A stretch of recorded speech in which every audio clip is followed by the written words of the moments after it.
Salut, c'est Philippe. Aujourd'hui, on va parler de chauffage collectif. Alors, qu'est-ce que le chauffage collectif? Alors, le chauffage collectif, c'est un mode de chauffage qui est distribué dans un ou plusieurs bâtiments d'appartements, puisque là, on parle d'appartements, et qui est ensuite redistribué via des colonnes, qu'on appelle des colonnes de chauffage, au cœur même des logements. Donc, comme on peut le voir ici, c'est une gaine spéciale qui est dans le couloir, en fait. Hein, tu vois, dans le hall. Donc ici, en fait, on a toute la panoplie de chauffage qui est à l'intérieur. Ici, on retrouve le retour avec une vanne de réglage bleue et l'allée avec une vanne de réglage rouge. Ensuite, on a une vanne de voie qui est gérée directement par le thermostat.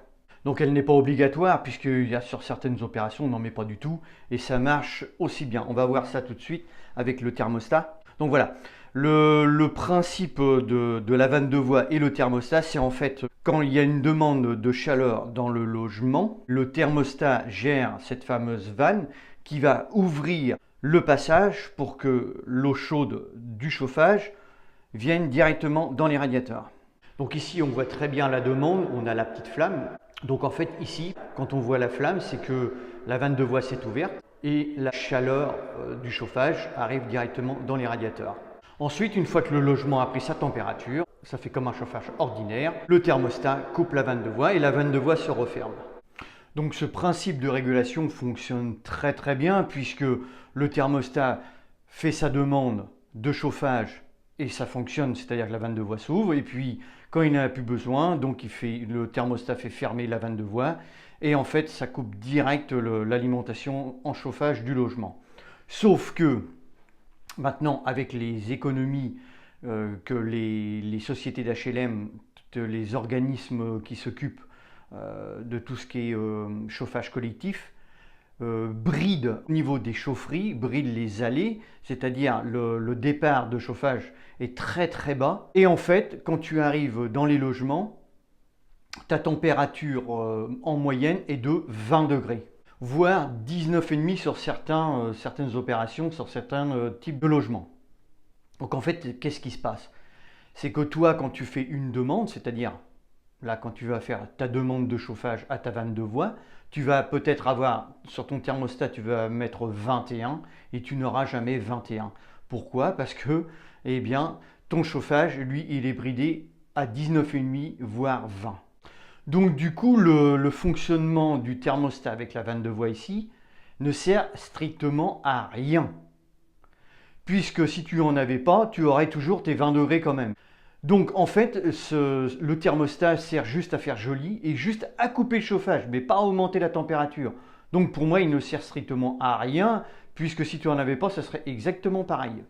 Donc ce qu'il faut faire pour ce type de logement, c'est-à-dire en chauffage collectif, il faut réguler sur ces têtes thermostatiques. Le thermostat, lui, pour moi, est inexistant. Il ne rentre pas vraiment dans la régulation, puisque là, on ne régule rien du tout avec ce type de thermostat, avec ce type de vanne de voie. Donc il faut réguler sur tes têtes thermostatiques, c'est-à-dire tu vas faire ton réglage uniquement sur les têtes thermostatiques.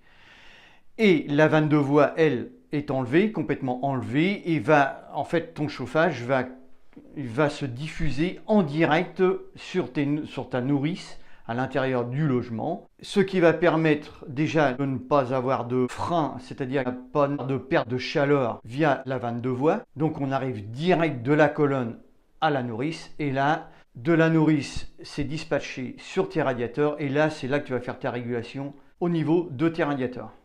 Alors le point positif de ces vannes de voie, c'est que tu peux l'ouvrir en grand manuellement. Tu as un petit cliquet sur le dessus, tu le pousses et ta vanne de voie reste ouverte. Donc déjà, c'est l'avantage, c'est que tu peux faire venir ton chauffage directement. Donc ça, il faut le savoir. Il y a des gens qui le savent, il y en a d'autres qui ne le savent pas, il y en a d'autres qui le font, il y en a d'autres qui ne le font pas. Mais voilà, donc on peut faire les deux en fait. Et celui-là qui ne sait pas, bah, il continue à gérer avec son thermostat la coupure. Donc du coup, je vais te montrer, tu vois, le petit cliquet, il est là. Donc tu le pousses. Voilà, tu le tires. Là, ta vanne de voie est ouverte en grand. Là, il y a un petit cran pour le coincer. Voilà, et là, on l'entend. Là, c'est parti. Là, on est en direct. Là. Donc, du coup, bah, tu ouvres ta vanne de voie.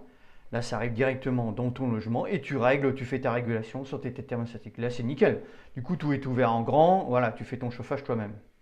Donc voilà ce qu'on pouvait dire sur le chauffage collectif. Tu as vu, il y a des avantages, il y a des inconvénients. On est tributaire quand même de la chaleur qu'on nous amène. On est tributaire des arrêts, des reprises de chauffage. Voilà, donc il y a tout ça qui rentre en ligne de compte. Après, il y a beaucoup de personnes qui préfèrent leur chauffage individuel, c'est-à-dire la chaudière directement dans le logement. Donc ensuite, ils peuvent gérer vraiment leur chauffage eux-mêmes. Voilà.